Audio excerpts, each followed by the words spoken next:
my name is Irene Dea Benita with student ID number K1325080. Today, I will present my material about probability using tree diagrams and Venn diagrams. But before we talk more about the Venn diagrams and tree diagrams, we need to know about the probability in general. The definition of probability. Probability is a branch of mathematics and statistics that studies events and their numerical description regarding how likely those events or results will occur, sometimes expressed as a fraction or a percentage. Basic concept of probability. First, an experiment or trial is a process that causes one or more possible results. Second, an outcome is an event that occurs in an experiment. Third, an event is a collection of one or more results of an experiment. Fourth, randomness or random experiment are experiments whose results are unknown until the entire experiment is complete. Fifth, mutually exclusive events are two events that cannot occur simultaneously. Sixth, collective exhaustive events are events where at least one event occurs in every experiment. 7. Independent events are events where the result of one experiment does not affect other experiments. And the last, dependent events are events that affect other events. Next, we talk about the probability formula. Basic probability formula. We need to know about the formula of probability because this is the basic or the base of this method. P of A is the notation used to mean the probability of A happening. So, if we want to give the probability of A, the notation will be P of A. And then how to calculate the P of A is P of A equals number of times A occurs over total number of possible outcomes. And the total number of possible outcomes, we can call it as sample space. After we know about the probability in general, let's move to the tree diagrams probability. The definition is used to represent the probability of occurrence of events without using complicated formulas. Tree diagrams can either represent a series of independent events or it can be used to denote conditional probabilities. After that, I want to tell you about the tree diagrams part. So, tree diagram has a part, and then the first part is node. Node is used to represent an event. This is the node. And then branch. Branch is used to denote the connection between an event and its outcome. This is the branch. Okay. After that, how to draw a probability tree. Step 1. Identify whether the events are dependent or independent. Step 2. Draw branches to represent the first set of outcomes. Step 3. Write the probabilities associated with each outcome on the branch. Step 4. Draw the next set of branches taking into account whether the subsequent events are dependent or independent. Also, write the associated probabilities. Step 5. Repeat step 4 for as many branches as required. Step 6, or the last step, to calculate the overall probability of the probability tree, the probabilities along the branches have to be multiplied, and the sum of these probabilities should always be equal to 1. I just want to say to you that probability tree or tree diagram of probability is very useful to calculate multi-stage event. For example, the tree diagram shows tossing a coin twice. Find the probability of getting at least one tails from two consecutive flips. From this diagram, we know that for the first flip, for coin has two sides. There is heads and tails. And then from one coin, we got two outcomes. There is heads and tails. And then for the stage 2 or second flip, each outcomes is showing two possible outcomes too. There is heads and tails. For this is heads and tails. After that, we can know that the outcomes is heads and heads, heads and tails, tails and heads, tails and tails. After that, how to answer the probability in probability tree? There is a rule. The rule for finding the probability in a probability tree diagram occurring is to multiply the probabilities of the corresponding branches. For example, we want to calculate the probability of the outcomes heads and heads. We need to multiply the branches of heads and heads. For this example, the probability of each branches is 0.5 and 0.5, so we can multiply the stage 1 and stage 2 equals 0.25. After that, how to answer this question is we need to calculate all of the probability of the outcomes. Heads and heads, heads and tails, tails and heads, tails and tails. We need to calculate all of these probabilities, and then there is equals 0.25. And there is a note. The sum of the probabilities of all outcomes should always equals 1. So we need to prove that the probabilities of each outcome, if we sum, there is equals 1. If we calculate then equals 1, it means that our calculation is right.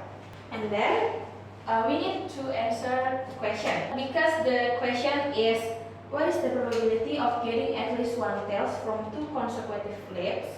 So we need to see where is the tails is appear. The tails appear in second row, third row, and then fourth row. So we can add the probability of each row. For the second row, the probability is 0.25. For the third row is 0.25, and then for the last row is 0.25. So there is equals 0.75. So the probability of getting at least one tails from two consecutive flips is 0.75. Okay.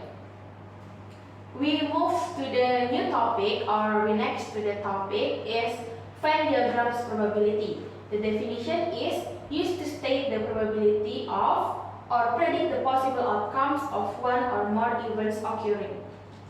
There is a notation that we need to know from the Venn diagram's probability. The first notation is N of A. N of A is the number of elements in set A. And then the second notation is N of A complement. It is the number of elements not in set A. And then the last one is N of epsilon. There is a total number of elements in the universal set. After that, we talk about the Venn diagram function. The Venn diagram has function. The first function is showing the relationship between events, because Venn diagrams help to see first overlapping events. P of A intersection B, with A and B is the intersection of set and B. And then the second, Venn diagrams help to see combined events. P of A union B, where A union B is the union of set A and set B. After that, mutually exclusive events. And then the second diagram function is visualizing sample space and events. Rectangles supposed to be sample space or S, and then circle supposed to be the events. Venn diagram function for the third is explaining the concept of event complements. The Venn diagrams can show events that are not included in an event. There is, we can call it as A of A complement. And then the last is facilitating probability calculation. Venn diagrams help to calculate the probability by looking at the number of members in each area. The probability of an event can be calculated more quickly and clearly. And then I just want to say to you that Venn diagram is very useful to visualize information, determine relationship, and calculate the probabilities. After that, we need to know about the Venn diagram illustrate. For the first illustrate, this is the illustrate from the epsilon is the universal set. There is a set A and set B, and then there is a set of A and B complement, and then all of the set is called epsilon or the universal set. After that, for the second illustrate is A union B. And then for the third set is about the A intersection B. And then for the fourth is a mutually exclusive set. And then for the last is a complement of a set. So we have set of A, and then the complement of the set is the thing where the outside of the set A. How to calculate probabilities from a Venn diagrams? The first one is determine the parts of the Venn diagrams that are in the subset. Second, find the total number of elements. This is, we can call it as n of epsilon or n of the universal set. And then find the number of elements in the region that represent the event. We call it as n of event or n of A. And then divide the number of elements of the event by the total number of elements. And the last is write the probability as a fraction, and don't forget to simplify. For example, the Venn diagram shows two holiday destinations that people have traveled to. The first set is set AS, is Spain, and then the second set is set G or Greece. Find the probabilities of first, people that have traveled to Greece, and the second, people that have traveled to Greece and Spain. Before we answer the first question or the second question, we need to find the n of epsilon or n of universal set. How to find the universal set is you can add or you can find the sum of each outcomes. For this example, the outcomes for Spain is 5, the outcome for G is 10, and then the outcome of S union G is 30, and then the outcome for S and G complement is 15. So the number of people in the survey is 60 because we can sum all of these each outcome. After that, we can answer the first question. P of G is the probability that person has been to Greece. We can focus in one set because the question is asked about the Greece, so we need to focus in set G.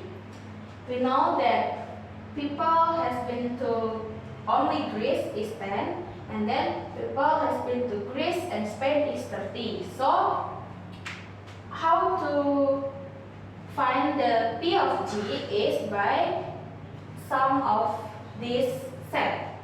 From this, we know that 30 plus 10 over the universal set is 60 equals 40 over 60, and then we can simplify equals 2 over 3. So the probability people that have traveled to Greece is 2 over 3.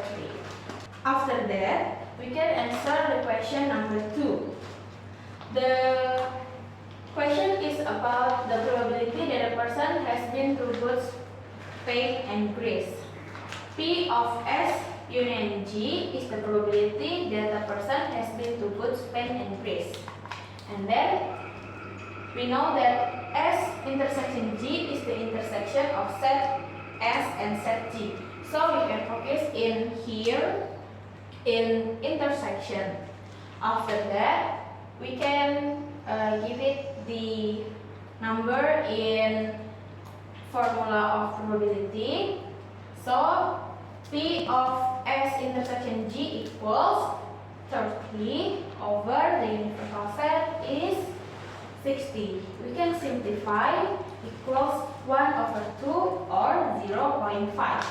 So the probability people that have traveled to Greece and Spain is 1 over 2. Okay guys, I think enough from me. I'm sorry if I have any mistakes when I explain my material. Thank you and see you!